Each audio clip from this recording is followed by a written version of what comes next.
এবং জাতিপিতা বঙ্গবন্ধু শেখ মুজিব, রাষ্ট্রপতি সৈয়দ নজরুল ইসলাম, উপরাষ্ট্রপতি তাজউদ্দিন আহমেদ, প্রধানমন্ত্রী এবং মনসুর আলী কামরুজ্জামান সহ তারা মন্ত্রিপরিষদ গঠন করেন এবং সেখানেই স্বাধীনতার ঘোষণাপত্র পাঠ করা হয় এবং সেই ঘোষণাপত্রের উপরই আমাদের যুদ্ধ পরিচালনা করা হয় এবং আমরা সেই যুদ্ধে আমাদের মিত্র শক্তি ভারত সহ বিভিন্ন দেশ আমাদের সহযোগিতা করে। আমরা বিজয় অর্জন করি, পাকিস্তানি হানাদার বাহিনী আত্মসমর্পণ করে। কাজে যারা জাতির পিতার নেতৃত্বে এই যুদ্ধ পরিচালনা করেছিলেন বা প্রথম গণপ্রজাতন্ত্রী বাংলাদেশ সরকারের মন্ত্রিসভায় ছিলেন, বেছে বেছে তাদেরকেই কিন্তু হত্যা করা হয়েছিল। প্রথমে রাষ্ট্রপতি জাতির পিতা বঙ্গবন্ধু শেখ মুজিবকে, আর তারপরে তার এই 4 জাতীয় নেতাকে। এরপরে তো হত্যাযজ্ঞ, গ্রেপ্তার এগুলি চলতেই থাকে। অর্থাৎ বাংলাদেশে যে হত্যা, ষড়যন্ত্রের রাজনীতিটা শুরু, যার ফলে এদেশের মানুষের ভাগ্য নিয়ে খেলা শুরু হয়। আমাদের যে মুক্তিযুদ্ধ, মূল লক্ষ্য, চেতনা, যে আদর্শ, একে একে তা ধ্বংস করা হয়। জয় বাংলা স্লোগান নিষিদ্ধ, 7ই মার্চের ভাষণ নিষিদ্ধ। জিয়াউর রহমান মুক্তিযোদ্ধা কথায় বলে, সে যদি সত্যিকার প্রকৃত মুক্তিযোদ্ধা হতো তাহলে জয় বাংলা স্লোগান তার আমলে নিষিদ্ধ হয় কেন? যে 7ই মার্চের ভাষণ এই বাঙালিকে উদ্বুদ্ধ করেছিল মুক্তিযুদ্ধে প্রস্তুতি নেবার জন্য, গেরিলা যুদ্ধের প্রস্তুতি নেবার জন্য, যে ভাষণ আজকে সারা বিশ্বে আন্তর্জাতিক প্রামাণ্য দলিলে স্থান পেয়েছে, ইউনেস্কো কর্তৃক জাতিসংঘ স্বীকৃতি দিয়েছে, ওই ভাষণও নিষিদ্ধ করে দিয়েছিল। কাজে এরা যে স্বাধীনতার সম্পূর্ণ চেতনাটাকে নষ্ট করতে চেয়েছিল, লাখো শহীদের আত্মত্যাগকে এরা অস্বীকার করতে চেয়েছিল। এমনকি জাতির পিতাকে হত্যার পর বাংলাদেশের নামটাও পরিবর্তন করেছিল, কিন্তু দেশের মানুষ সেটা মেনে নেয়নি। কিন্তু রেডিও বা টেলিভিশন বা সবকিছু নাম কিন্তু পরিবর্তন করে সেই পাকিস্তানি কায়দায় নাম রাখা হয়েছিল, যা আমরা আওয়ামী লীগ সরকার এসে সেগুলি আবার নতুন বা সংশোধন করে, যেটা স্বাধীনতার পর করা হয়েছিল, আমরা সেইভাবে করি। কাজে এই কথা মনে রাখতে হবে যে আজকে যে বিএনপি, অগ্নি সন্ত্রাস, তাদের যে বিভৎস চেহারা, তারা যে পিটিয়ে পিটিয়ে পুলিশ হত্যা করে,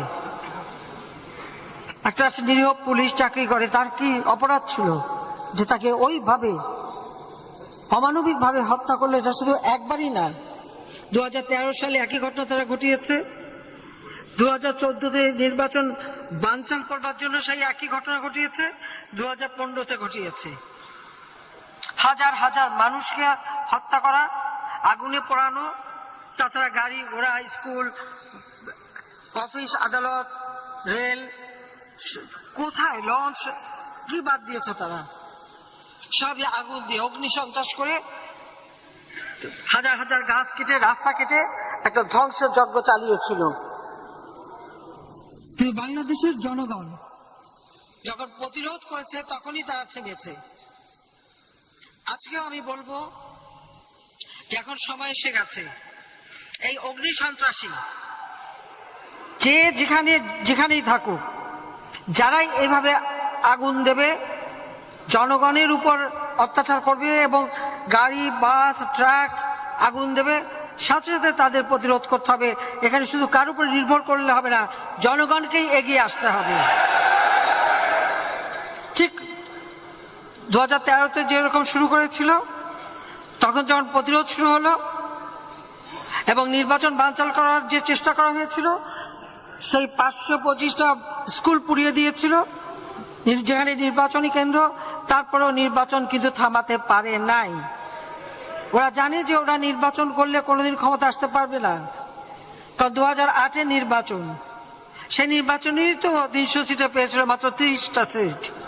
আর এখন তো ওদের অপকর্মের জন্য মানুষ তো আরো ওদের প্রতি বিমুখ। আর নির্বাচন কাকে নিয়ে করবে? নির্বাচন করলে ওদের নেতাকে কাকে প্রধানমন্ত্রী করবে, কাকে দিয়ে মন্ত্রিসভা করবে? বিএনপির চেয়ারপারসন, সে তো এতিমের অর্থ আত্মসাতের মামলায় সাজাপ্রাপ্ত, আর এখন তো অসুস্থ। তার ভাই, বোনের জামাই আমাদের কাছে এসেছে, আমার সাথে রেহানের সাথে দেখা করেছে, কান্নাকাটি করেছে। আমি তার সাজাটা স্থগিত করে তাকে বাসায় থাকার এবং তার ইচ্ছে মতো চিকিৎসা নেওয়ার ব্যবস্থা করে দিয়েছি। আপনি একবার ভেবে দেখেন তো, যে আমাকে বারবার হত্যা করার চেষ্টা করেছে, যে আমার বাবা মা ভাই সব হত্যা করেছে, ওই হত্যার সঙ্গে তো জিয়াউর রহমান যেমন দায়ী, এই পরিবারটাই তো দায়ী। এমনকি ছেলে মারা গেছে, আমি গেলাম সহানুভূতি দেখাতে, আমাকে দরজা বন্ধ করে দিল, আমাকে ঢুকতে দিল না। তারপরেও তো অন্তত ঠিক আছে, তার পরিবার এসে কান্নাকাটি করে, আমি দিলাম। কিন্তু যে ছেলে একটা কুলাঙ্গার পয়দা করে ছুঁয়ে গেছে জিয়াউর রহমান, বাংলাদেশে অস্ত্র চোরা কারবারির একটা স্বর্গরাজ্যে গড়ে তুলেছিল, হাতে নাতে ধরা, এবং যে পুলিশ ধরেছে তাকে আবার শাস্তি দিয়েছে। কিন্তু সেই মামলায় কিন্তু সাজাপ্রাপ্ত, মানি লন্ডারিং এর মামলায় সাজাপ্রাপ্ত। এবং এই মানি লন্ডারিং এর তথ্য কিন্তু এটা কিন্তু বিদেশি গোয়েন্দা সংস্থার কাছ থেকে পাওয়া, আর এবং আমেরিকা থেকে FBI, ওদের যে গোয়েন্দা সংস্থা, তারা এসে কিন্তু তারেকের বিরুদ্ধে সাক্ষী দিয়ে যায়। সেই সাক্ষীতে কিন্তু তার সাজা হয়েছে। 21শে আগস্ট গ্রেনেড হামলা, এটা তো প্রত্যক্ষভাবে যে জড়িত, এটা তো কোনো সন্দেহ নেই।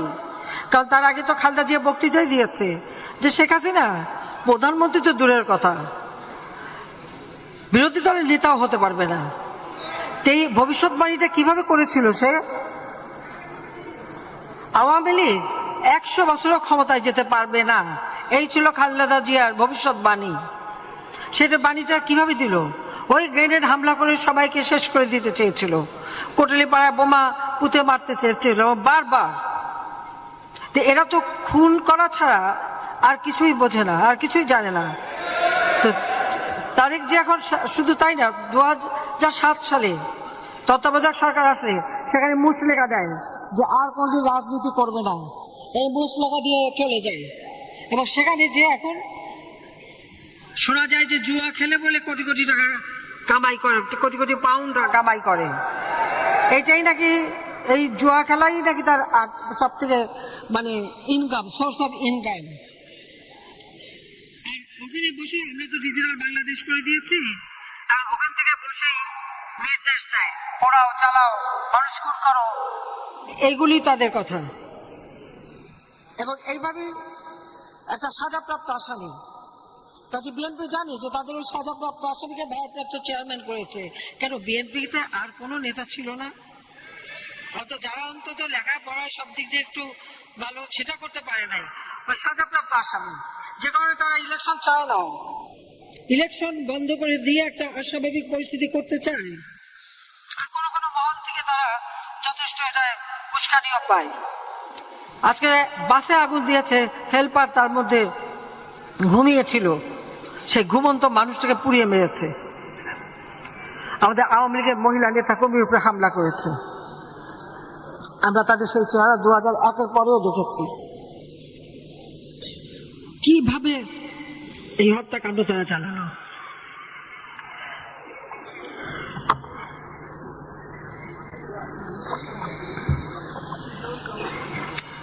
দু 2013 সালে গাইবান্ধা, রাজশাহী, বিভিন্ন জায়গায় পুলিশ সাধারণ একটা চাকরি করে, এক একটা পরিবার তাদের উপর নির্ভর। তারা তো মানুষকে সহযোগিতা করার জন্য, যে এবারে যেভাবে মেরেছে আপনারা দেখেছেন, মাথার হেলমেটটা পর্যন্ত খুলে নিয়ে কপালো। এরা কি মানুষ?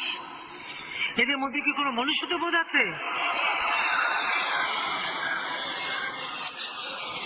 এদের বিরুদ্ধে এতটুকু কোনো, এরা কিসের রাজনীতি করে? যারা মানুষ পুড়িয়ে হত্যা করে, তারা কি রাজনীতি করে সেটা আমার প্রশ্ন। কার জন্য রাজনীতি, কার স্বার্থে রাজনীতি? আর এরা দেশের ক্ষমতায় যখন ছিল তখন আমাদের হাজার হাজার নেতা কর্মী হত্যা করেছে, নির্যাতন করেছে, জেলে পুড়েছে। আমরা তারপরেও জনগণের সমর্থন নিয়ে সরকার এসেছি। আমরা যা ওয়াদা দিই আমরা ওয়াদা রাখি। আমরা দিয়েছিলাম দিন বদলের সনদ। 2021 সালের মধ্যে বাংলাদেশ উন্নয়নশীল দেশের মর্যাদা পেয়েছে। আজকে আমরা উন্নয়নশীল দেশ হিসেবে দেশকে গড়ে তুলব। খালেদা যে বলেছে 100 বছরও ক্ষমতা আসতে পারবে না, তারপরে ঠিকই তো আমরা ক্ষমতা এসেছি এবং এক টানা এই 3য় দফা আর তার আগে 5 বছর যখনই এসেছি বাংলাদেশের উন্নয়নই হয়েছে, মানুষের উন্নয়ন হয়েছে, সাধারণ মানুষ, গ্রামের মানুষ, তাদের উন্নয়ন হয়েছে। যে বাংলাদেশ কোথায় ছিল? প্রত্যেকটা উৎপাদন, মাছ, মাংস, ডিম, মুরগি থেকে শুরু করে সবকিছুর উৎপাদন, তৈরি, তরকারি, সবজি এবং চাল সবই তো বেড়েছে। তাহলে কিসের অভাব হবে? অর্থাৎ এগুলির পিছনে কারা আছে? রেখে দেবে কিন্তু বাজারে আনবে না, না এনে দাম বাড়িয়ে সরকারের বিরুদ্ধে কথা বলবে। এটাই তারা করে যাচ্ছে।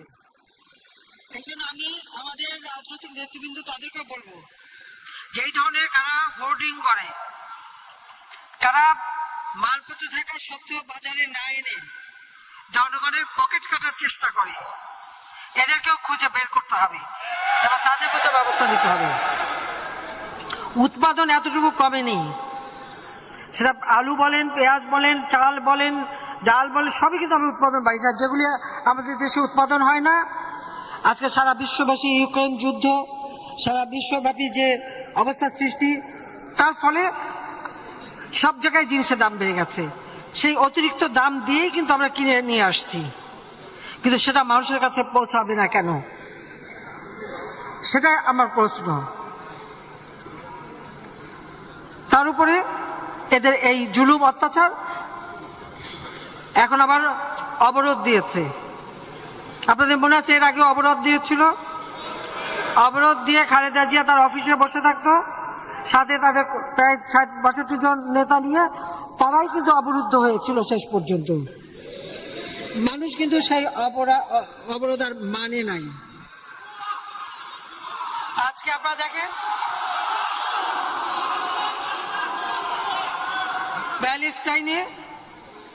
প্যালেস্টাইনে আজ সেখানে কি হচ্ছে? হাসপাতালে বোমা মেরেছে। ব্যাপটিস্ট হাসপাতাল, যেখানে মা ভেবেছে আমার বাচ্চাকে নিয়ে ওখানে থাকলে বোধহয় নিরাপদ থাকবো, অথচ ইসরায়েলটা তা সেখানেই বোম্বিং করেছে। আর এখানে আমাদের দেশে আমরা কি দেখলাম? এই বিএনপি জামাত পুলিশ হাসপাতাল, সেই পুলিশ হাসপাতালে যে তারা সেখানে আগুন দেয়, অ্যাম্বুলেন্স পোড়ায়, ভাঙচুর করে, সেখানে যে হাসপাতালে তারা আক্রমণ করে। এরা কোথা থেকে কি শিক্ষা পাচ্ছে? সেটাই তো আমাদের প্রশ্ন। আমরা যখন সারা বিশ্বে কোথাও কোনো কিছু নির্যাতন হলে আমরা পাশে দাঁড়াই। এই প্যালেস্টাইনি শিশু, নারী, তাদের জন্য আমরা ঔষধ, খাবার, বাচ্চাদের জিনিসপত্র, নারীদের জিনিসপত্র আমরা পাঠিয়েছি, কিন্তু সেগুলি ঢুকতে দিচ্ছে না।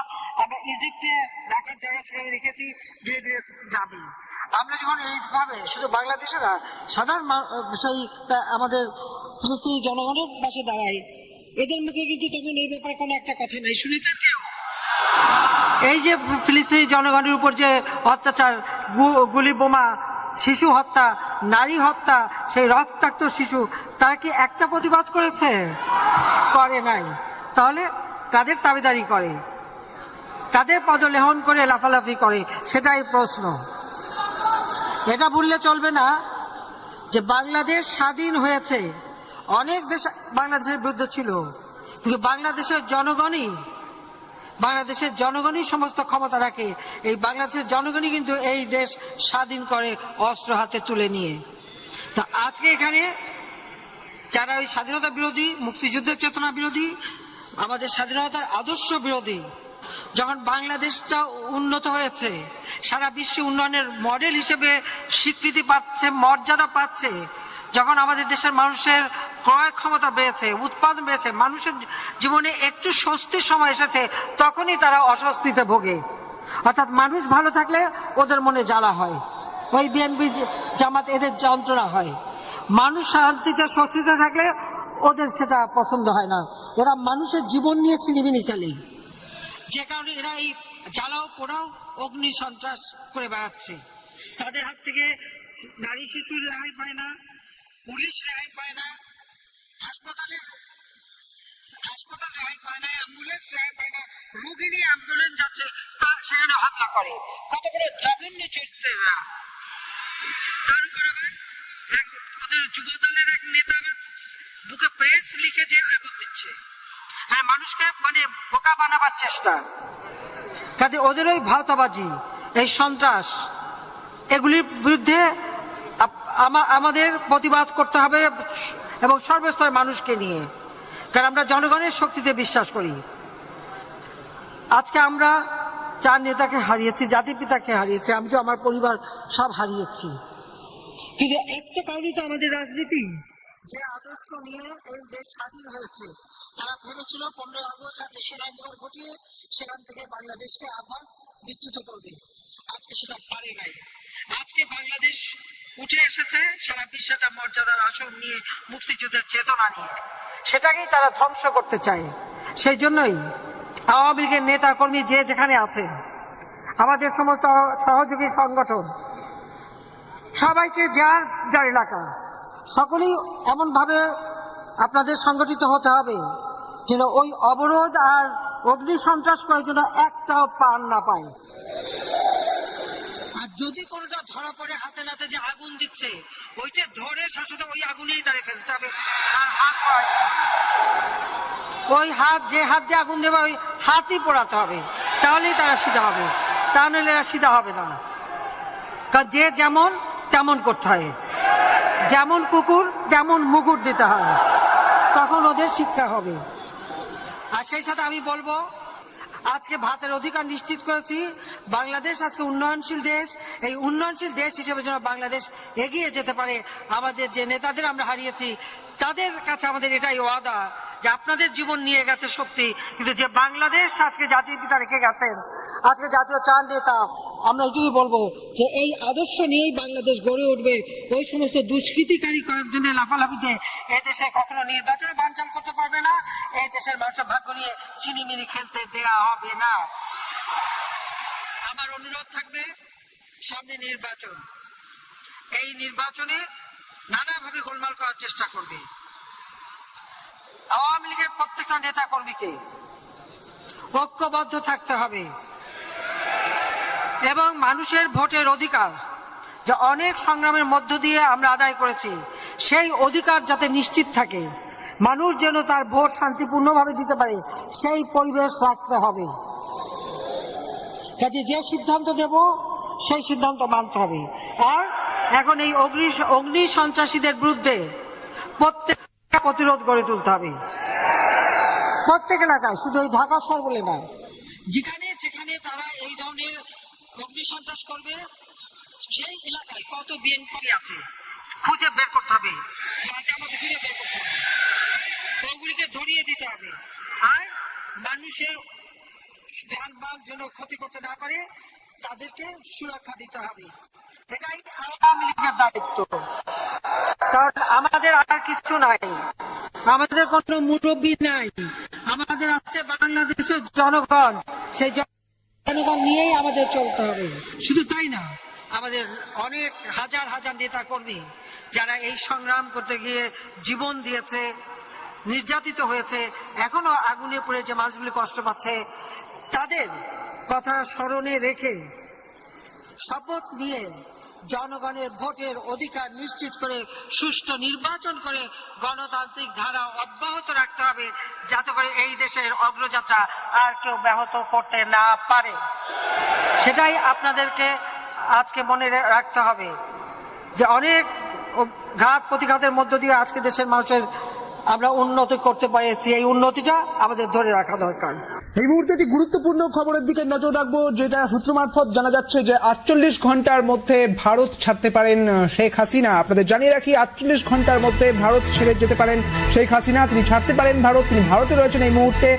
কারাগার সব থেকে সুরক্ষিত জায়গা, আর সেই কারাগারে ঢুকে নির্মমভাবে হত্যাকাণ্ড চালায়। জাতির পিতা বঙ্গবন্ধু শেখ মুজিবুর রহমান সে 48 সাল থেকে মাতৃভাষায় কথা বলার অধিকার আদায়ের আন্দোলনের যে সূচনা করেছিলেন, তারই পথ বেয়ে জাতির পিতার নেতৃত্বে আমরা স্বাধীনতা অর্জন করি। জাতির পিতা বঙ্গবন্ধু শেখ মুজিবের প্রতি আমি শ্রদ্ধা জানাচ্ছি।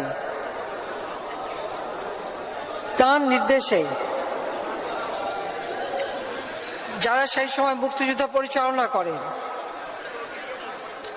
কারণ স্বাধীনতা অর্জন হঠাৎ করে হয় না, দীর্ঘ 24 বছর 23 বছর সংগ্রাম এবং 9 মাসের মুক্তিযুদ্ধের মধ্য দিয়েই কিন্তু আমাদের বিজয় অর্জন। কিন্তু তার জন্য অনেক সংগ্রাম, অনেক রক্তত্যাগ আমাদের করতে হয়েছে।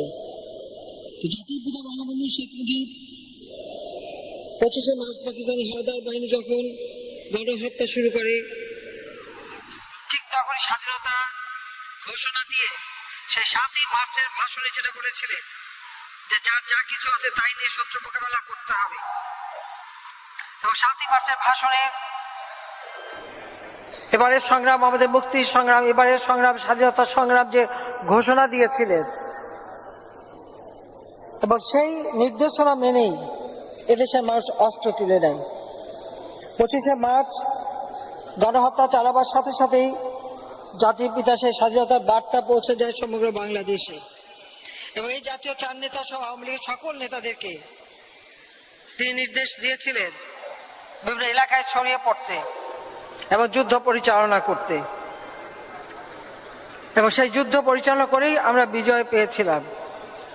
আমাদের দুর্ভাগ্য যে 15ই আগস্ট জাতির পিতাকে নির্মমভাবে হত্যা করে, আর এই হত্যার পরেই কারাগারে 3রা নভেম্বর জাতীয় 4 নেতাকে হত্যা করে। এই হত্যার পিছনে যেমন খুনি মোস্তাক চক্রান্তকারী, আর খুনি মোস্তাকের মূল শক্তি ছিল জিয়াউর রহমান, যে সেনাবাহিনীতে উপসেনা প্রধান হিসেবে যাকে নিয়ে আসা হয়েছিল, রাখা হয়েছিল, সেই ছিল এই ষড়যন্ত্রের সঙ্গে সম্পূর্ণভাবে সম্পৃক্ত। এবং 15ই আগস্টের পরে মোস্তাক কিন্তু বেশি দিন আর টিকতে পারেনি, এরপর জিয়াই ক্ষমতায় চলে আসে। কিন্তু তার আগেই এই মোস্তাক আর জিয়া চক্রান্ত করেই যেমন জাতির পিতাকে হত্যা করেছে, 15ই আগস্ট শুধু রাষ্ট্রপতি বঙ্গবন্ধু শেখ মুজিবুর রহমানকেই হত্যা করেনি, একই সাথে আপনারা জানেন যে আমার মা, আমার ভাই কামাল জামাল রাসেল, কামাল জামালের নবপরিত বৈধ সুলতানা, পারভিন জামাল রোজি, শেখ ফজলুল হক মনি, আমার একমাত্র চাচা শেখ আবু নাসের, শেখ মনির অন্তঃসত্ত্বা স্ত্রী আরজুমনি, আব্দুর রাব সানিয়াবাদ সাহেব, তার মেয়ে বেবি আরিফ, তার ছেলে নাতি সুকান্ত সহ ব্রিগেডিয়ার জামিল উদ্দিন ছুটে গিয়েছিলেন, আমার বাবা মিলিটারি সেক্রেটারি, তাকেও ঘাতকরা হত্যা করে। পুলিশ অফিসার সিদ্দিকুর রহমানকে হত্যা করে। আব্দুর রাব সানিয়াবাদ সাহেবের ভাগ্নে, সেও মুক্তিযোদ্ধাই ছিল, সাংবাদিক শহীদ সানিয়াবাদ, তাকে হত্যা করে। ভাগ্নে রেন্টু, তাকে হত্যা করে। এই হত্যাকাণ্ডের সঙ্গে মোস্তাকের সব থেকে বেশি নির্ভরযোগ্য লোক ছিল জিয়াউর রহমান। একটা সেনা অভ্যুত্থান হয়েছিল 15 আগস্টের হত্যাকাণ্ডের পরে, সেই সময় জিয়াউর রহমানের পরিকল্পনায়, এবং মোস্তাক তখন নিজেকে রাষ্ট্রপতি ঘোষণা দিয়েছে, এরা মিলেই জেলখানার এই হত্যাকাণ্ডটা চালিয়েছিল। জেল গেটে সাধারণত কেউ ঢুকতে পারে না, কিন্তু রাষ্ট্রপতি যখন হুকুম দেয় তখন তারা গেট খুলতে বাধ্য হয়েছিল, এবং আসলে তারা বলেছিল আলোচনা করবে। এই আলোচনার কথা বলেই কিন্তু তারা ঢোকে। এই হত্যাকাণ্ডের পরেই কিন্তু মোস্তাক কিন্তু আর থাকতে পারেনি। এরপরে কিন্তু জিয়াই চলে আসে ক্ষমতায়, এবং জিয়া ক্ষমতায় আসার পর সেনাবাহিনীর হাজার হাজার অফিসার, সৈনিক এবং মুক্তিযোদ্ধা, বিশেষ করে যারা, তাদেরকে নির্মমভাবে হত্যা করে। বিমান বাহিনীর 500-র উপর অফিসার এবং বিমান বাহিনীর কর্মকর্তাকে হত্যা করে। সেই পরিবারগুলি অনেকে তো লাশও খুঁজে পায়নি, জানতেও পায়নি কি অপরাধ ছিল তাদের। বিচারের নামে প্রহসন, হয়তো বিচার হচ্ছে শুনলো, কিন্তু রায়ের আগেই ফাঁসি। একই দিনে 10 জন করে ফাঁসিও দেওয়া হয়েছে ঢাকা কেন্দ্রীয় কারাগারে। এই হত্যাযজ্ঞ চালানো, এটাই ছিল তাদের কাজ। এই জাতীয় 4 নেতা, যারা জাতির পিতার নেতৃত্বে যুদ্ধ পরিচালনা করেন, এপ্রিল মাসের 10 তারিখে আমাদের যারা নির্বাচিত জনপ্রতিনিধি, তখন প্রাদেশিক পরিষদ এবং জাতীয় পরিষদ, এই সকল সদস্যরা মিলে গণপ্রজাতন্ত্রী বাংলাদেশ সরকার গঠন করে। 17 এপ্রিল মুজিবনগরে শপথ নেয় এবং জাতিপিতা বঙ্গবন্ধু শেখ মুজিব, রাষ্ট্রপতি সৈয়দ নজরুল ইসলাম, উপরাষ্ট্রপতি তাজউদ্দিন আহমেদ, প্রধানমন্ত্রী এবং মনসুর আলী কামরুজ্জামান সহ তারা মন্ত্রিপরিষদ গঠন করেন, এবং সেখানেই স্বাধীনতার ঘোষণাপত্র পাঠ করা হয়। এবং সেই ঘোষণাপত্রের উপরই আমাদের যুদ্ধ পরিচালনা করা হয়, এবং আমরা সেই যুদ্ধে আমাদের মিত্র শক্তি ভারত সহ বিভিন্ন দেশ আমাদের সহযোগিতা করে। আমরা বিজয় অর্জন করি, পাকিস্তানি হানাদার বাহিনী আত্মসমর্পণ করে। কাজে যারা জাতির পিতার নেতৃত্বে এই যুদ্ধ পরিচালনা করেছিলেন, বা প্রথম গণপ্রজাতন্ত্রী বাংলাদেশ সরকারের মন্ত্রিসভায় ছিলেন, বেছে বেছে তাদেরকেই কিন্তু হত্যা করা হয়েছিল। প্রথমে রাষ্ট্রপতি জাতির পিতা বঙ্গবন্ধু শেখ মুজিবকে, আর তারপরে তার এই 4 জাতীয় নেতাকে। এরপরে তো হত্যাযজ্ঞ, গ্রেপ্তার, এগুলি চলতেই থাকে। অর্থাৎ বাংলাদেশে যে হত্যা, ষড়যন্ত্রের রাজনীতিটা শুরু, যার ফলে এদেশের মানুষের ভাগ্য নিয়ে খেলা শুরু হয়। আমাদের যে মুক্তিযুদ্ধ, মূল লক্ষ্য, চেতনা, যে আদর্শ, একে একে তা ধ্বংস করা হয়। জয় বাংলা স্লোগান নিষিদ্ধ, 7ই মার্চের ভাষণ নিষিদ্ধ। জিয়াউর রহমান মুক্তিযোদ্ধা কথায় বলে, সে যদি সত্যিকার প্রকৃত মুক্তিযোদ্ধা হতো, তাহলে জয় বাংলা স্লোগান তার আমলে নিষিদ্ধ হয় কেন? যে 7ই মার্চের ভাষণ এই বাঙালিকে উদ্বুদ্ধ করেছিল মুক্তিযুদ্ধে প্রস্তুতি নেবার জন্য, গেরিলা যুদ্ধের প্রস্তুতি নেবার জন্য, যে ভাষণ আজকে সারা বিশ্বে আন্তর্জাতিক প্রামাণ্য দলিলে স্থান পেয়েছে, ইউনেস্কো কর্তৃক জাতিসংঘ স্বীকৃতি দিয়েছে, ওই ভাষণও নিষিদ্ধ করে দিয়েছিল। কাজে এরা যে স্বাধীনতার সম্পূর্ণ চেতনাটাকে নষ্ট করতে চেয়েছিল, লাখো শহীদের আত্মত্যাগকে এরা অস্বীকার করতে চেয়েছিল। এমনকি জাতির পিতাকে হত্যার পর বাংলাদেশের নামটাও পরিবর্তন করেছিল, কিন্তু দেশের মানুষ সেটা মেনে নেয়নি। কিন্তু রেডিও বা টেলিভিশন বা সবকিছু নাম কিন্তু পরিবর্তন করে সেই পাকিস্তানি কায়দায় নাম রাখা হয়েছিল, যা আমরা আওয়ামী লীগ সরকার এসে সেগুলি আবার নতুন বা সংশোধন করে, যেটা স্বাধীনতার পর করা হয়েছিল, আমরা সেইভাবে করি। কাজে এই কথা মনে রাখতে হবে যে আজকে যে বিএনপি, অগ্নি সন্ত্রাস, তাদের যে বিভৎস চেহারা, তারা যে পিটিয়ে পিটিয়ে পুলিশ হত্যা করে, একটা নিরীহ পুলিশ চাকরি করে, তার কি অপরাধ ছিল যে তাকে ওইভাবে অমানবিক ভাবে হত্যা করলো? এটা শুধু একবারই না, 2013 সালে একই ঘটনা তারা ঘটিয়েছে, 2014-তে নির্বাচন বানচাল করবার জন্য সেই একই ঘটনা ঘটিয়েছে, 2015-তে ঘটিয়েছে। হাজার হাজার মানুষকে হত্যা করা, আগুনে পোড়ানো, তাছাড়া গাড়ি ঘোড়া, স্কুল, অফিস, আদালত, রেল, কোথায় লঞ্চ, কি বাদ দিয়েছে তারা? সবই আগুন দিয়ে অগ্নি সন্ত্রাস করে হাজার হাজার গাছ কেটে রাস্তা কেটে একটা ধ্বংসের যজ্ঞ চালিয়েছিল। কিন্তু বাংলাদেশের জনগণ যখন প্রতিরোধ করেছে তখনই তারা থেমেছে। আজকেও আমি বলবো যে এখন সময় এসে গেছে এই অগ্নি সন্ত্রাসী কে যেখানেই থাকুক, যারাই এইভাবে আগুন দেবে, জনগণের উপর অত্যাচার করবে এবং গাড়ি বাস ট্রাক আগুন দেবে, সাথে সাথে তাদের প্রতিরোধ করতে হবে। এখানে শুধু কার উপর নির্ভর করলে হবে না, জনগণকেই এগিয়ে আসতে হবে। ঠিক 2013-তে যেরকম শুরু করেছিল, তখন যখন প্রতিরোধ শুরু হলো এবং নির্বাচন বানচাল করার যে চেষ্টা করা হয়েছিল, সেই 525টা স্কুল পুড়িয়ে দিয়েছিল যেখানে নির্বাচনী কেন্দ্র, তারপরেও নির্বাচন কিন্তু থামাতে পারে নাই। ওরা জানে যে ওরা নির্বাচন করলে কোনোদিন ক্ষমতা আসতে পারবে না, কারণ 2008-এর নির্বাচন, সেই নির্বাচনেই তো 300 সিটে পেয়েছিল মাত্র 30টা সিট। আর এখন তো ওদের অপকর্মের জন্য মানুষ তো আরো ওদের প্রতি বিমুখ। আর নির্বাচন কাকে নিয়ে করবে? নির্বাচন করলে ওদের নেতাকে, কাকে প্রধানমন্ত্রী করবে, কাকে দিয়ে মন্ত্রিসভা করবে? বিএনপির চেয়ারপারসন সে তো এতিমের অর্থ আত্মসাতের মামলায় সাজাপ্রাপ্ত, আর এখন তো অসুস্থ। তার বোনের জামাই আমাদের কাছে এসেছে, আমার সাথে রেহানের সাথে দেখা করেছে, কান্নাকাটি করেছে।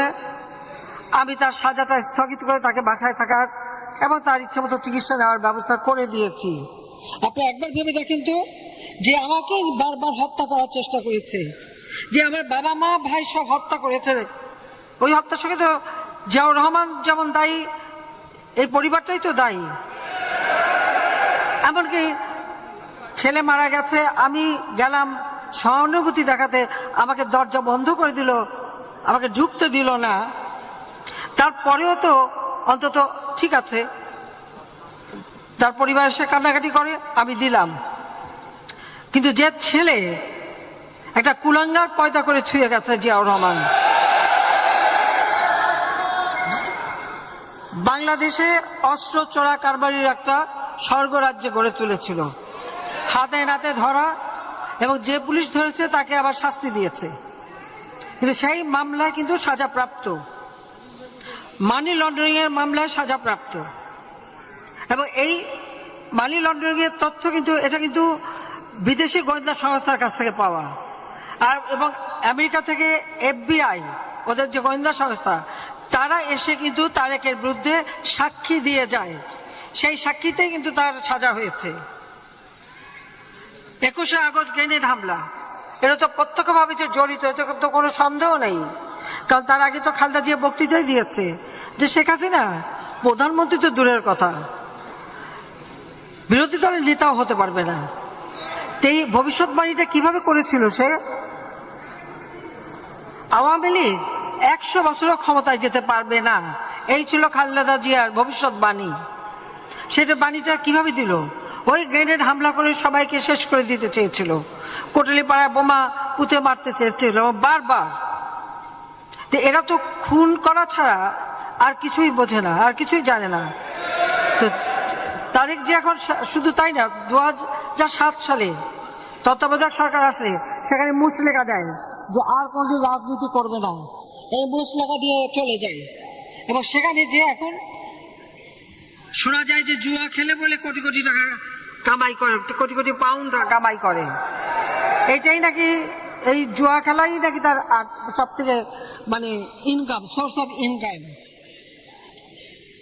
ওখানে বসে আমরা তো ডিজিটাল বাংলাদেশ করে দিয়েছি, আর ওখান থেকে বসেই নির্দেশ দেয়, পড়াও চালাও মানুষ খুন করো, এইগুলি তাদের কথা। এবং এইভাবেই একটা সাজাপ্রাপ্ত আসামি, কাজে বিএনপি জানি যে তাদের ওই সাজাপ্রাপ্ত আসামিকে ভারপ্রাপ্ত চেয়ারম্যান করেছে। কেন বিএনপিতে আর কোনো নেতা ছিল না? অত যারা অন্তত লেখাপড়ায় সব দিক দিয়ে একটু ভালো, সেটা করতে পারে নাই, ওই সাজাপ্রাপ্ত আসামি, যে কারণে তারা ইলেকশন চায় না, ইলেকশন বন্ধ করে দিয়ে একটা অস্বাভাবিক পরিস্থিতি করতে চায়। আর কোনো কোনো মহল থেকে তারা যথেষ্ট এটা উস্কানি আমিও পাই। আজকে বাসে আগুন দিয়েছে, হেল্পার তার মধ্যে ঘুমিয়েছিল, সেই ঘুমন্ত মানুষটাকে পুড়িয়ে মেরেছে। আমাদের আওয়ামী লীগের মহিলা নেতা কর্মীর উপরে হামলা করেছে। আমরা তাদের সেই চেহারা 2001-এর পরেও দেখেছি। কিভাবে এই হত্যাকাণ্ড তারা চালানো।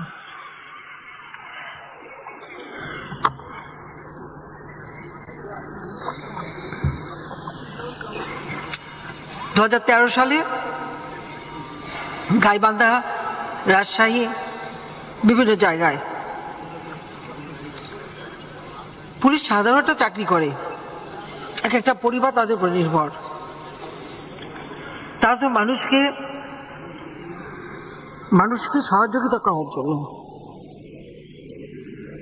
যে এবারে যেভাবে মেরেছে আপনারা দেখেছেন, মাথার হেলমেটটা পর্যন্ত খুলে নিয়ে কপালো। এরা কি মানুষ? এদের মধ্যে কি কোনো মনুষ্যত্ব বোধ আছে?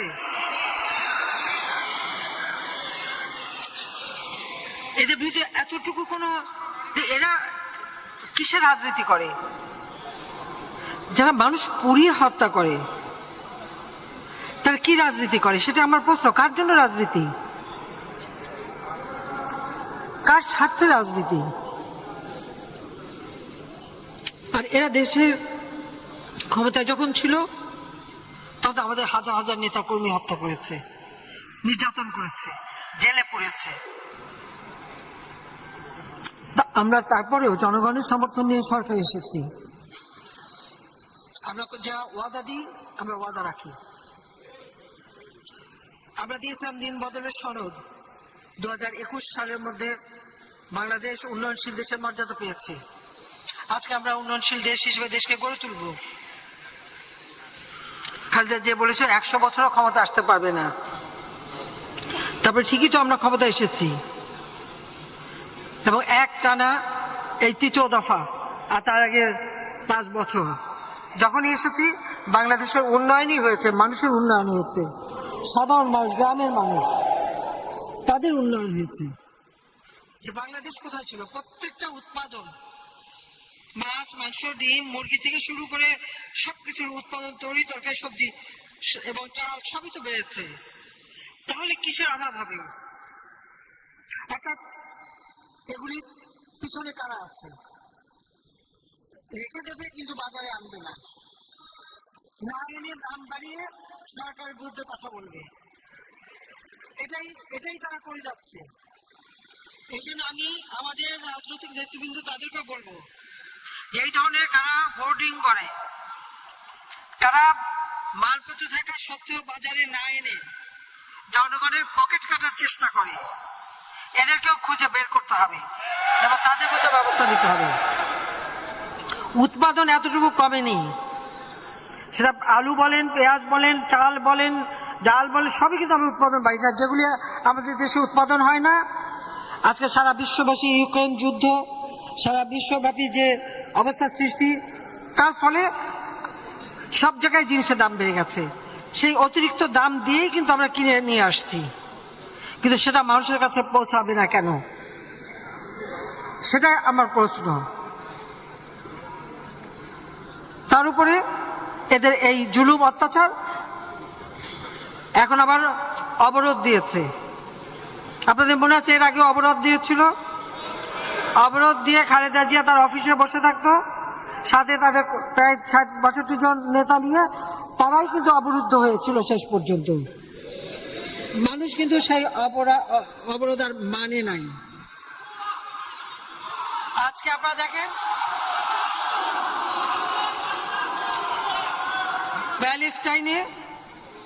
প্যালেস্টাইনে আজ সেখানে কি হচ্ছে? হাসপাতালে বোমা মেরেছে। ব্যাপটিস্ট হাসপাতাল, যেখানে মা ভেবেছে আমার বাচ্চাকে নিয়ে ওখানে থাকলে বোধহয় নিরাপদ থাকবো, অথচ ইসরায়েলটা তা সেখানেই বোম্বিং করেছে। আর এখানে আমাদের দেশে আমরা কি দেখলাম? এই বিএনপি জামাত পুলিশ হাসপাতাল, সেই পুলিশ হাসপাতালে যে তারা সেখানে আগুন দেয়, অ্যাম্বুলেন্স পোড়ায়, ভাঙচুর করে। সেখানে যে হাসপাতালে তারা আক্রমণ করে। এরা কোথা থেকে কি শিক্ষা পাচ্ছে, সেটাই তো আমাদের প্রশ্ন। আমরা যখন সারা বিশ্বে কোথাও কোনো কিছু নির্যাতন হলো আমরা পাশে দাঁড়াই। এই প্যালেস্টাইনি শিশু নারী তাদের জন্য আমরা ঔষধ, খাবার, বাচ্চাদের জিনিসপত্র, নারীদের জিনিসপত্র আমরা পাঠিয়েছি, কিন্তু সেগুলি ঢুকতে দিচ্ছে না। আমরা ইজিপ্টে দেখার জায়গা সেখানে রেখেছি, ধীরে ধীরে যাবে। আমরা যখন এইভাবে শুধু বাংলাদেশেরা সাধারণ সেই আমাদের ফিলিস্তিনি জনগণের পাশে দাঁড়াই, এদের মুখে কিন্তু তখন এই ব্যাপারে কোনো একটা কথা নাই। শুনেছেন কেউ এই যে ফিলিস্তিনি জনগণের উপর যে অত্যাচার, গুলি বোমা, শিশু হত্যা, নারী হত্যা, সেই রক্তাক্ত শিশু, তারা কি একটা প্রতিবাদ করেছে? করে নাই। তাহলে কাদের দাবিদারি করে, কাদের পদলেহন করে লাফালাফি করে, সেটাই প্রশ্ন। এটা ভুললে চলবে না যে বাংলাদেশ স্বাধীন হয়েছে, অনেক দেশ বাংলাদেশের বিরুদ্ধে ছিল, কিন্তু বাংলাদেশের জনগণই সমস্ত ক্ষমতা রাখে। এই বাংলাদেশের জনগণই কিন্তু এই দেশ স্বাধীন করে অস্ত্র হাতে তুলে নিয়ে। তা আজকে এখানে যারা ওই স্বাধীনতা বিরোধী, মুক্তিযুদ্ধের চেতনা বিরোধী, আমাদের স্বাধীনতার আদর্শ বিরোধী, যখন বাংলাদেশটা উন্নত হয়েছে, সারা বিশ্বে উন্নয়নের মডেল হিসেবে স্বীকৃতি পাচ্ছে, মর্যাদা পাচ্ছে, যখন আমাদের দেশের মানুষের ক্রয় ক্ষমতা বেড়েছে, উৎপাদন বেড়েছে, মানুষের জীবনে একটু স্বস্তির সময় এসেছে, তখনই তারা অস্বস্তিতে ভোগে। অর্থাৎ মানুষ ভালো থাকলে ওদের মনে জ্বালা হয়, ওই বিএনপি জামাত এদের যন্ত্রণা হয়। মানুষ শান্তিতে স্বস্তিতে থাকলে ওদের সেটা পছন্দ হয় না। ওরা মানুষের জীবন নিয়ে ছিনিমিনি খেলে, যে কারণে এরা এই জ্বালাও পোড়াও অগ্নি সন্ত্রাস করে বেড়াচ্ছে। তাদের হাত থেকে নারী শিশু রেহাই পায় না, পুলিশ রেহাই পায় না, হাসপাতাল রেহাই পায় না, অ্যাম্বুলেন্স রেহাই পায় না। রোগী নিয়ে অ্যাম্বুলেন্স যাচ্ছে, তা সেখানে হামলা করে। কত বড় জঘন্য চরিত্র এরা। তার উপর আবার ওদের যুবদলের এক নেতা আবার বুকে প্রেস লিখে যে আগুন দিচ্ছে, হ্যাঁ, মানুষকে মানে বোকা বানাবার চেষ্টা। কাজে ওদের ওই ভাওতাবাজি, এই সন্ত্রাস, এগুলির বিরুদ্ধে আমাদের প্রতিবাদ করতে হবে, এবং সর্বস্তরের মানুষকে নিয়ে, কারণ আমরা জনগণের শক্তিতে বিশ্বাস করি। আজকে আমরা 4 নেতাকে হারিয়েছি, জাতির পিতাকে হারিয়েছি, আমি তো আমার পরিবার সব হারিয়েছি, কিন্তু একটা কারণই তো আমাদের রাজনীতি। যে আদর্শ নিয়ে এই দেশ স্বাধীন হয়েছে, তারা ভেবেছিল 15 আগস্ট আর 3 নভেম্বর ঘটিয়ে সেখান থেকে বাংলাদেশকে আবার বিচ্যুত করবে। আজকে সেটা পারে নাই। আজকে বাংলাদেশ উঠে এসেছে সারা বিশ্বটা মর্যাদার আসন নিয়ে, মুক্তিযুদ্ধের চেতনা নিয়ে, সেটাকেই তারা ধ্বংস করতে চায়। সেই জন্যই আওয়ামী লীগের নেতা কর্মী যে যেখানে আছে, আমাদের সমস্ত সহযোগী সংগঠন, সবাইকে যার যার এলাকা, সকলেই এমন ভাবে আপনাদের সংগঠিত হতে হবে যেন ওই অবরোধ আর অগ্নি সন্ত্রাস করার জন্য একটাও পান না পায়। আর যদি কোনোটা ধরা পড়ে হাতে নাতে যে আগুন দিচ্ছে, ওইটা ধরে শাসনে ওই আগুনেই তারে ফেলতে হবে। আর ওই হাত, যে হাত দিয়ে আগুন দেবে ওই হাতই পোড়াতে হবে, তাহলেই তারা সিধা হবে, তা নাহলে এরা সিধা হবে না। কারণ যে যেমন তেমন করতে হয়, যেমন কুকুর তেমন মুগুর দিতে হয়, তখন ওদের শিক্ষা হবে। আর সেই সাথে আমি বলবো, আজকে ভাতের অধিকার নিশ্চিত করেছি। বাংলাদেশ আজকে উন্নয়নশীল দেশ। এই উন্নয়নশীল দেশ হিসেবে যেন বাংলাদেশ এগিয়ে যেতে পারে, আমাদের যে নেতাদের আমরা হারিয়েছি তাদের কাছে আমাদের এটাই ওয়াদা যে আপনাদের জীবন নিয়ে গেছে শক্তি, কিন্তু যে বাংলাদেশ আজকে জাতির পিতা রেখে গেছেন, আজকে জাতীয় 4 নেতা, আমরা এটুকুই বলবো যে এই আদর্শ নিয়েই বাংলাদেশ গড়ে উঠবে। ওই সমস্ত দুষ্কৃতিকারী কয়েকজনের লাফালাফিতে এই দেশে কখনো নির্বাচনে বানচাল করতে পারবে না, এই দেশের মানুষের ভাগ্য নিয়ে ছিনিমিনি খেলতে দেয়া হবে না। আমার অনুরোধ থাকবে, সামনে নির্বাচন, এই নির্বাচনে নানাভাবে গোলমাল করার চেষ্টা করবে। আওয়ামী লীগের প্রত্যেকটা নেতা কর্মীকে ঐক্যবদ্ধ থাকতে হবে, এবং মানুষের ভোটের অধিকার যা অনেক সংগ্রামের মধ্য দিয়ে আমরা আদায় করেছি, সেই অধিকার যাতে নিশ্চিত থাকে, মানুষ যেন তার ভোট শান্তিপূর্ণভাবে দিতে পারে, সেই পরিবেশ রাখতে হবে। কাজে যে সিদ্ধান্ত দেব সেই সিদ্ধান্ত মানতে হবে। আর এখন এই অগ্নি সন্ত্রাসীদের বিরুদ্ধে প্রত্যেক প্রতিরোধ গড়ে তুলতে হবে, প্রত্যেক এলাকায়, শুধু এই ঢাকা শহর বলে নয়, যেখানে যেখানে তারা এই ধরনের অগ্নি সন্ত্রাস করবে সেই এলাকায় কত বিএনপি আছে খুঁজে বের করতে হবে, খুঁজে বের করতে হবে, ওগুলিকে ধরিয়ে দিতে হবে। আর মানুষের যানবাহন যেন ক্ষতি করতে না পারে তাদেরকে সুরক্ষা দিতে হবে। এটাই আওয়ামী লীগের দায়িত্ব। কারণ আমাদের আর কিছু নাই, আমাদের কোনো মুরব্বী নাই, আমাদের আছে বাংলাদেশের জনগণ। সেই জনগণ নিয়েই আমাদের চলতে হবে।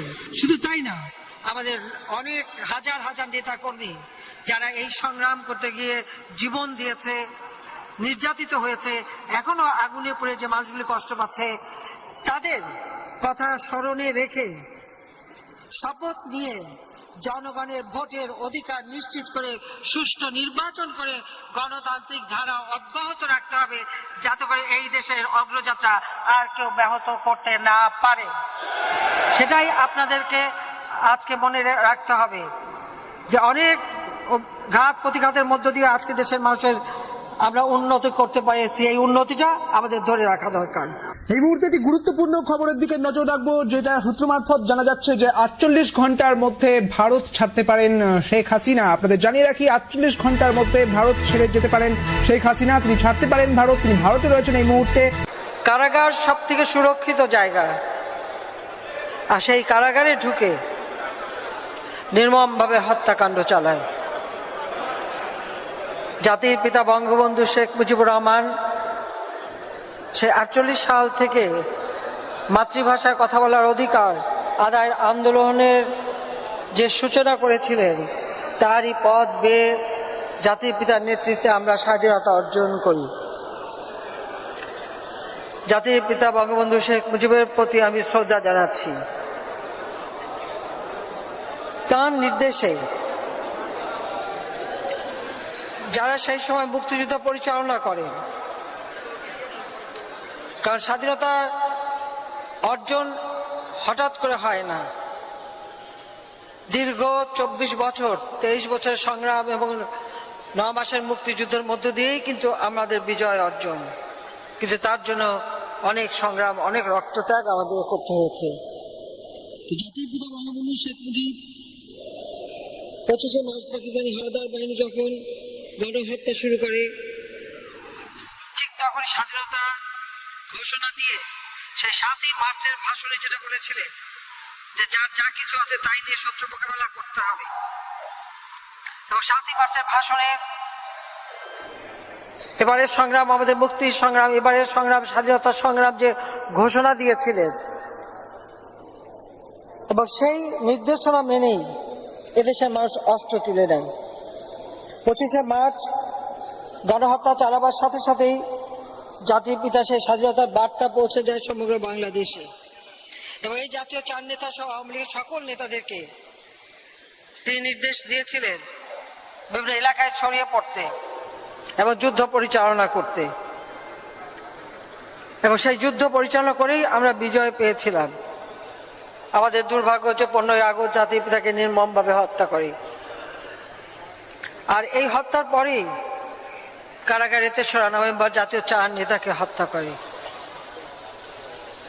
এই হত্যার পিছনে যেমন খুনি মোস্তাক চক্রান্তকারী, আর খুনি মোস্তাকের মূল শক্তি ছিল জিয়াউর রহমান, যে সেনাবাহিনীতে উপসেনা প্রধান হিসেবে যাকে নিয়ে আসা হয়েছিল, রাখা হয়েছিল, সেই ছিল এই ষড়যন্ত্রের সঙ্গে সম্পূর্ণভাবে সম্পৃক্ত। এবং 15ই আগস্টের পরে মোস্তাক কিন্তু বেশি দিন আর টিকতে পারেনি, এরপর জিয়াই ক্ষমতায় চলে আসে। কিন্তু তার আগেই এই মোস্তাক আর জিয়া চক্রান্ত করেই যেমন জাতির পিতাকে হত্যা করেছে, 15ই আগস্ট শুধু রাষ্ট্রপতি বঙ্গবন্ধু শেখ মুজিবুর রহমানকেই হত্যা করেনি, একই সাথে আপনারা জানেন যে আমার মা, আমার ভাই কামাল জামাল রাসেল, কামাল জামালের নবপরিণীত বধূ সুলতানা পারভিন জামাল রোজি, শেখ ফজল হক মনি, আমার একমাত্র চাচা শেখ আবু নাসের, শেখ মনির অন্তঃসত্ত্বা স্ত্রী আরজুমনি, আব্দুর রব সানিয়াবাদ সাহেব, তার মেয়ে বেবি আরিফ, তার ছেলে নাতি সুকান্ত সহ ব্রিগেডিয়ার জামিল উদ্দিন ছুটে গিয়েছিলেন আমার বাবা মিলিটারি সেক্রেটারি, তাকেও ঘাতকরা হত্যা করে। পুলিশ অফিসার সিদ্দিকুর রহমানকে হত্যা করে। আব্দুর আফসান নিবাসী সাহেবের ভাগ্নে,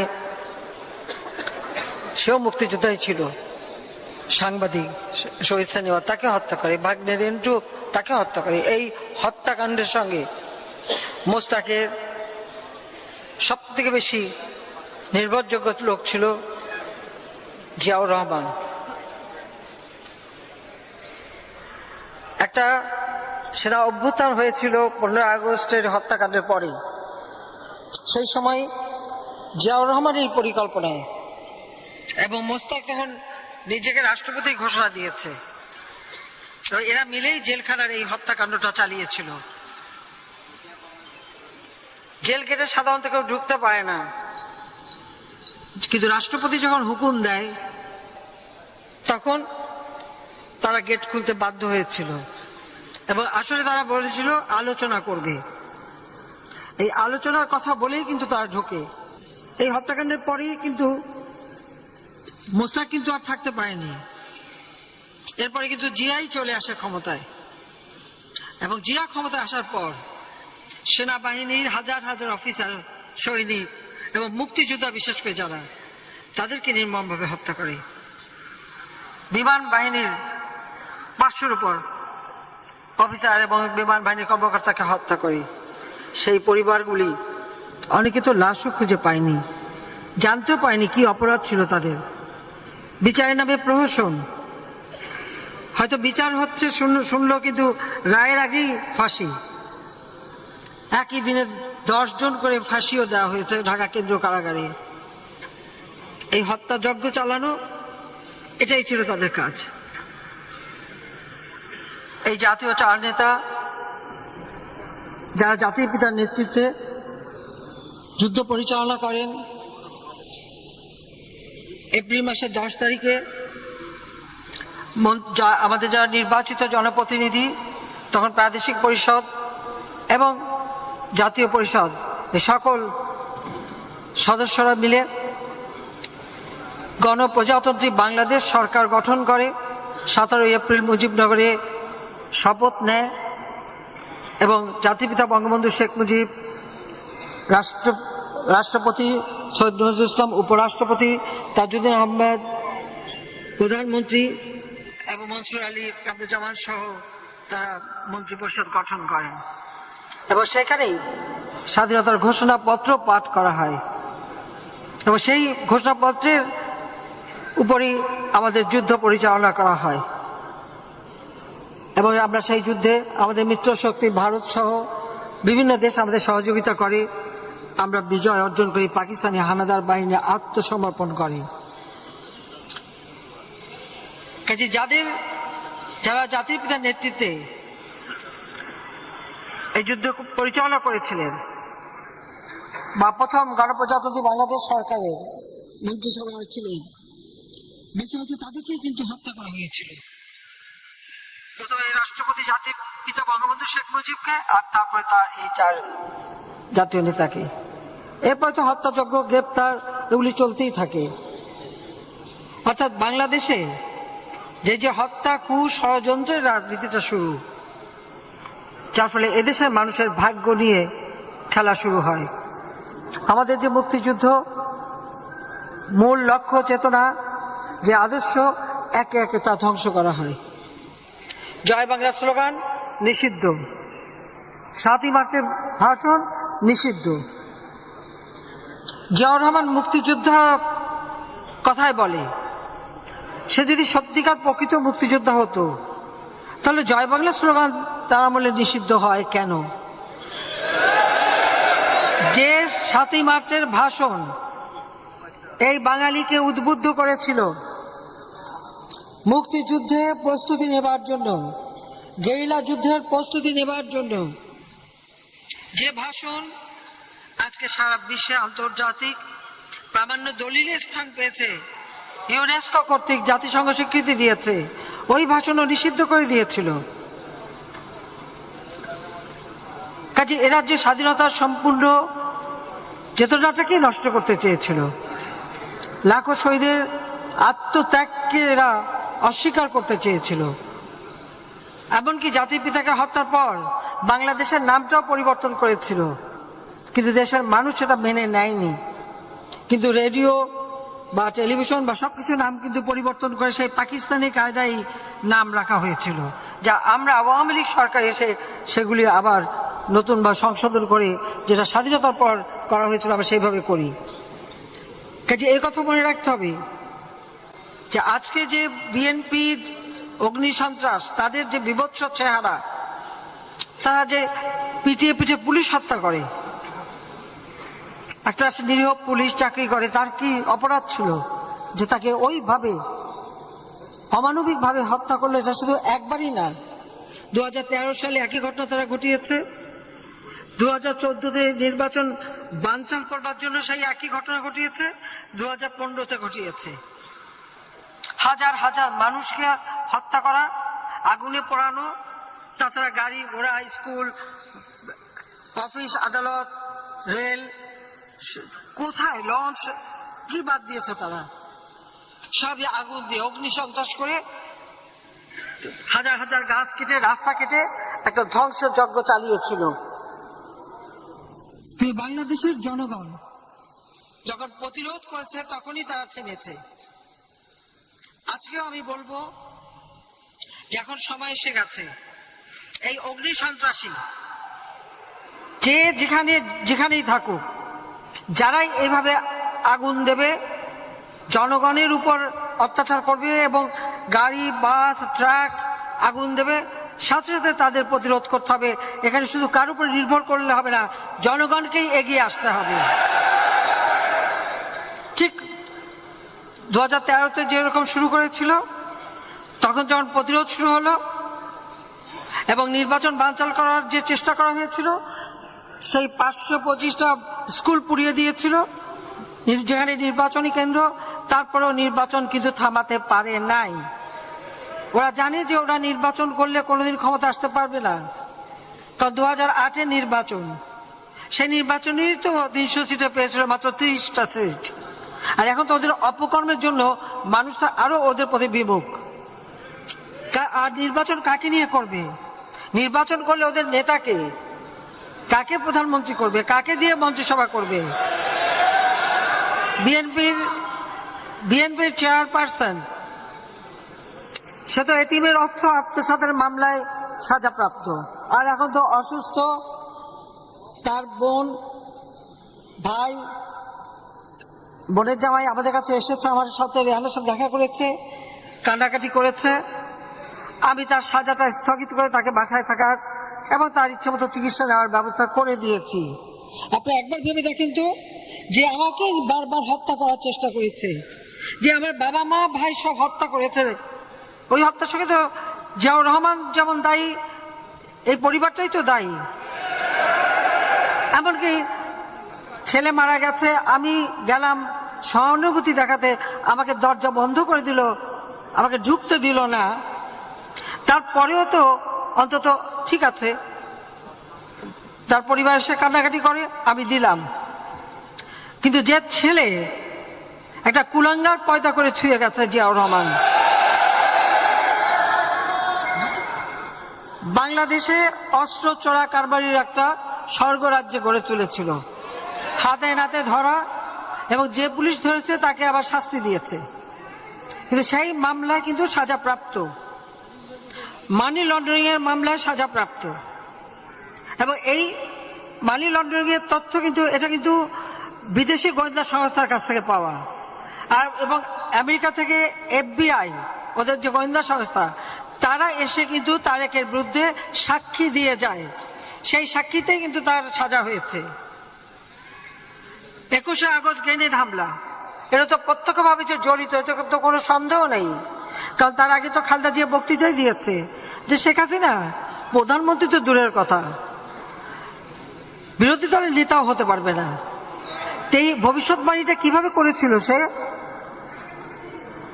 আওয়ামী লীগ 100 বছরও ক্ষমতায় যেতে পারবে না, এই ছিল খালেদা জিয়ার ভবিষ্যৎবাণী। সেটা বাণীটা কিভাবে দিল? ওই গ্রেনেড হামলা করে সবাইকে শেষ করে দিতে চেয়েছিল, কোটালীপাড়ায় বোমা পুঁতে মারতে চেয়েছিল বারবার। তো এরা তো খুন করা ছাড়া আর কিছুই বোঝে না, আর কিছুই জানে না। তো তারেক যে এখন শুধু তাই না, 2007 সালে তত্ত্বাবধায়ক সরকার আসলে সেখানে মুচলেখা দেয় যে আর কোনদিন রাজনীতি করবে না, এই মুচলেখা দিয়ে চলে যায়। এবং সেখানে যে এখন শোনা যায় যে জুয়া খেলে বলে কোটি কোটি টাকা কামাই করে, কোটি কোটি পাউন্ড কামাই করে। এটাই নাকি, এই জুয়া খেলাই নাকি তার সবথেকে